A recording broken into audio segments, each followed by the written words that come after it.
ब्रेकनंतर बुलेटिनमध्ये आपल्या सगळ्यांचं पुन्हा एकदा स्वागत आणि अत्यंत महत्त्वाची बातमी। वैष्णवीच्या 9 महिन्यांच्या बाळाची हेळसांड करणाऱ्या निलेश चव्हाणला घेऊन पोलीस पिंपरी चिंचवडमध्ये दाखल झालेत। गेले 10 दिवस पोलिसांना गुंगारा देणाऱ्या निलेशला नेपाळच्या बॉर्डरवर बेड्या ठोकण्यात आल्या। नेपाळहून विमानाने निलेशला घेऊन पिंपरी चिंचवड पोलीस मध्यरात्री 2:30 वाजता पुणे विमानतळावरती पोहोचले। त्यानंतर थेरगाव रुग्णालयात निलेशची वैद्यकीय चाचणी पूर्ण झाली आणि पहाटे 4 वाजता वावधन पोलिसांकडे निलेशचा ताबा देण्यात आला। गेले 10 दिवस 3 राज्यातून प्रवास करत निलेश नेपाळमध्ये पोहोचल्याची माहिती समोर आली। तिथून पुन्हा एकदा भारत आणि नेपाळच्या सीमेवरील सोनालीत तो आला। या ठिकाणी पिंपरी चिंचवड पोलिसांच्या गुन्हे शाखेने निलेश चव्हाणच्या मुसक्या आवळल्यात।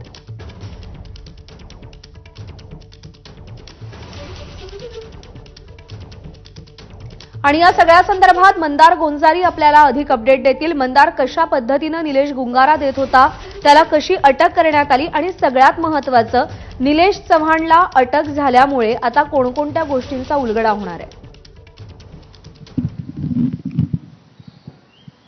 निलेश चव्हाणला अटक यासाठी होणं गरजेचं होतं कारण वैष्णवीची सासू लता आणि वैष्णवीची ननंद करिश्मा या दोघींचे मोबाईल निलेशकडे असण्याची शक्यता पोलिसांनी न्यायालयामध्ये वर्तवली होती। या दोघींचे मोबाईल जप्त करणं पोलिसांसाठी आवश्यक आहे कारण वैष्णवीचा जो छळ झाला त्याचे पुरावे त्याबद्दलच्या गोष्टी या दोघींच्या मोबाईलमध्ये आहेत असं पोलिसांचं सांगणं आहे आणि ते मोबाईल निलेशकडे होते। दुसरीकडे निलेशनी वैष्णवीच्या बाळाची हेळसांड केली, वैष्णवीच्या माहेरच्या लोकांना पिस्तुलाच्या साह्याने धमकावलं हे तर आपण जाणतोच, पण वैष्णवीच्या छळामध्ये देखील त्याला सहआरोपी करण्यात आले आणि त्यासाठी तो पकडला जाणं गरजेचं होतं। मात्र पोलीस आपल्याला पकडू शकतात याची कुणकुण लागल्यानंतर हा निलेश गायब झाला।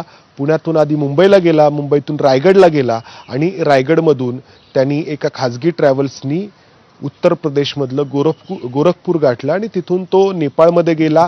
काठमांडू या ठिकाणी तो काही दिवस राहिला आणि त्यानंतर पुन्हा तो उत्तर प्रदेशमध्ये आल्यानंतर त्याला पोलिसांनी पकडलेला आहे।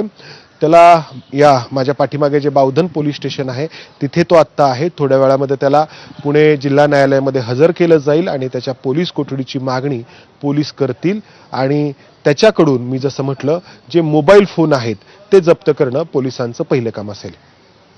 बरोबर आहे, हे मोबाईल जप्त करणं गरजेचं आहे, पण त्यासोबत गेल्या काही दिवसातल्या घडामोडी पाहिल्या किंवा हगवणेंची मोठी सून मयुरी जगतापचा जबाब आपण ऐकला, तिची प्रतिक्रिया जर आपण ऐकली तर सातत्यानं निलेश चव्हाणचं नाव समोर येत गेलं। हगवणे कुटुंबीय आणि निलेश चव्हाण याचे लागेबांधे नेमके कसे होते?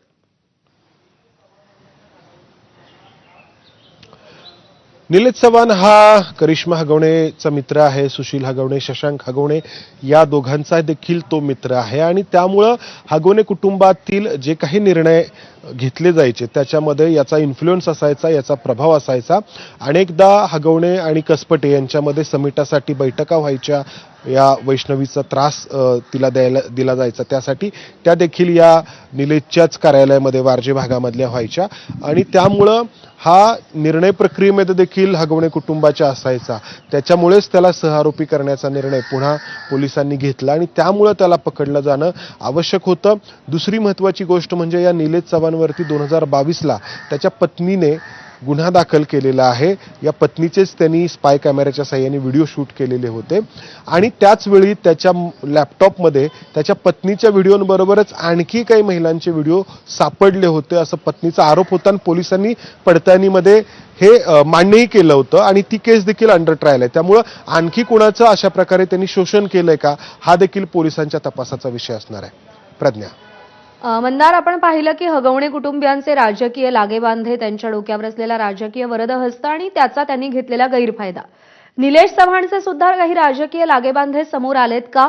त्याचं काही राजकीय वर्तुळात वावर दिसलाय का? निलेश चव्हाणचे थेट असे राजकीय लागेबांधे समोर नाहीत आलेले। अपवाद हगवणे कुटुंबाचा, हगवणे कुटुंब हेच राजकीय कुटुंब, त्यांच्यासोबत त्याचे लागेबांधे आणि त्याच्या माध्यमातून खरं तर या निलेश चव्हाणचे वडील आधीपासून पोकलेन मशीनचा व्यवसाय करतात, बांधकाम व्यवसाय आहे त्यांचा, आणि त्याचबरोबर पुणे महापालिकेतून वेगवेगळ्या कामांची कंत्राटं मिळवण्याचं देखील यांनी सुरू केलं होतं. हगवणे देखील याच कामामध्ये होते.